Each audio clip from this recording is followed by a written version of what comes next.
All right, welcome back. Star Wars Racing Incorporated. We are here gonna do a shop update for this week. Unfortunately, there's a big race weekend for the Central Florida SCCA at Sebring, full course. It's the famous cabin fever weekend. It's about 350 cars, I think. Big weekend. I mean, anything Central Florida is a huge weekend. So I'm missing that. Wish I was there, but we got some budget issues in the Incorporated racing here, plus some repairs I need to take care of. So, hate to miss any weekends, but hey, that's how it is. Sometimes you gotta take a pause. So we're working on the car. Couple things going on. First of all, Loric 7 is clean. I mean, spotless clean. We gave it a car wash, took it out, gave it a clean car wash on the outside, of course, and underneath, clean. Probably used 3 or 4 cans of brake cleaner plus degreaser down there. I had so much gunk and oil buildups. So the bottom now also, it's spotless clean, which is great. That's the way it should be.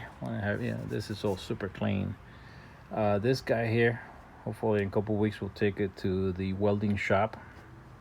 I don't do any welding, so I had to pay somebody to get that done. But safety first. But yeah, the car is super clean underneath here, which I love. I like my stuff clean. So working on some issues. Got the brake caliper, a little bit of an issue here with the bracket. I'll show you in a moment. So we took it out and be working on that. The other thing here is the front strut. I had a big problem with Sebring. Basically, part of the strut base broke.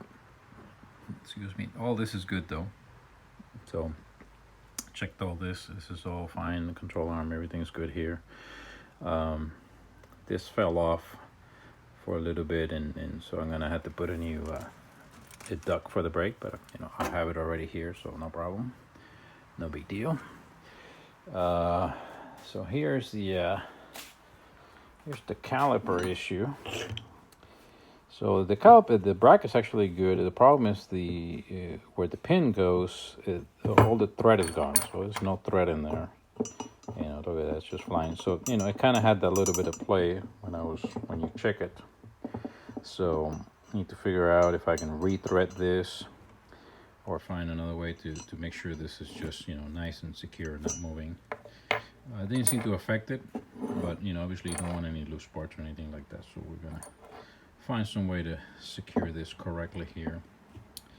The other problem I reported from Sebring is my oil overflow canister. This little hose broke, so it was leaking, and it's just all kinds of problems with that. So went ahead and went to Lowe's and just bought some of this tubing, if you will.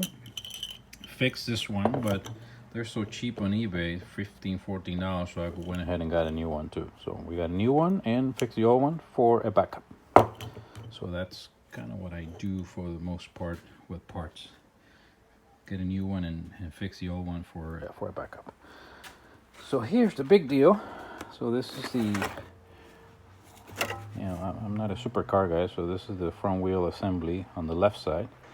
So this is where the strut broke. So this is where the welding went. So we're gonna go ahead and have this professionally done.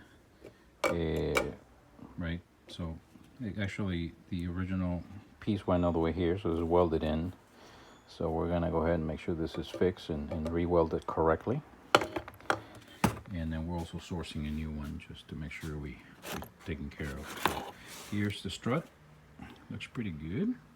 I tested the tension, it was fine. So that goes obviously inside of this, right? You experts know what I'm talking about. Got some building materials here from Lowe's. I buy these a lot actually. These are little aluminum sheets for roofing. It's a thin aluminum, and I use it all over the car. I tell you, this is really helpful. This is $10.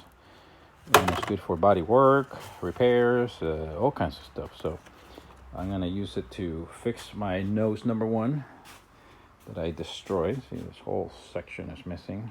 So I'm gonna come up with some aluminum bar there and then start trying to shape the aluminum around here to have a nose. Main reason is I want to keep using this to beat it up and save my new nose that I'm gonna have made for the run-ups. So save that for the run-ups. So that's the idea, keep using nose 1 and 2 here.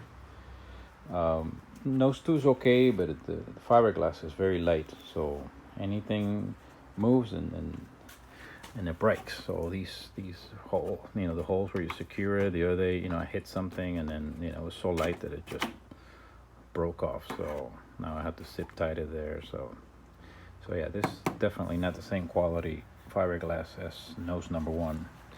So anyway, so I'm gonna repair nose number 1 a little cheaply there, just to have something, run that, beat that up, and then I'm gonna save my new nose for later on, hopefully for the run-ups. So on nose number 2, went ahead and added these guys. I love these guys. I know they're not very aero friendly, but these are really friendly to when you put on the nose. Gives you the quick guidance to put on the nose, especially since it's just me, and also helps to secure it. So if something breaks on the bottom and the nose starts getting loose, this holds it in place real nice. So it's a cheap way to secure the nose.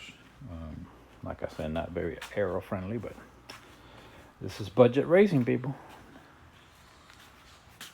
So the other key thing I want to highlight, and I say this all the time, is inspection, right? So all my good buddies that taught me stuff to say, inspect your car before the race weekend, obviously between races at the track, and obviously when you come back from the track, check everything, nuts and bolts, check. So in this case, we found obviously a couple of things already, and also found that guy right there, that transmission bracket bolt on this side have fallen off. So we found that in inspection and went ahead and put a new one, real nice, hard and secure there. Suspension, you could tell, was hanging a little bit there, so not cool, not safe, I'm sure. So again, inspection, right? So that's a new racer. That's about what I can tell you. Just follow the advice from the elders or the people who've been racing for a while, and then there's key free advice like that. It can save you a lot of headaches. So that's taken care of. I don't have to worry about it now for the next race. No issue with transmission moving or anything like that. So that's the update here from Star Wars Racing. Got a couple. Once I get this thing done next week, we'll have it done by the professional welder. We'll put that back on. I'm sure I'll fix this tonight probably. So after those two things, those are the two major things, then the car's ready to go again. So hopefully we'll be heading out the end of March for the Palm Beach International, the old Moroso, Florida Double Sark weekend. So hope to see my friends from the E-Production there. Sebring this week, and there's 8 E-Production cars, which is awesome. If I was there, it would be 9.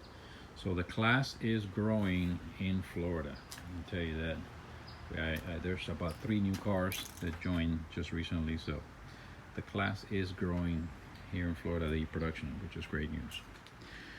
So that's it for the shop. It's Friday late afternoon. I'm gonna start working on this baby, and then I'm heading to soccer tournament. So whatever I do today, that'll be it. So stay safe. Good luck to my friends at Sebring, and we'll see you on the other side.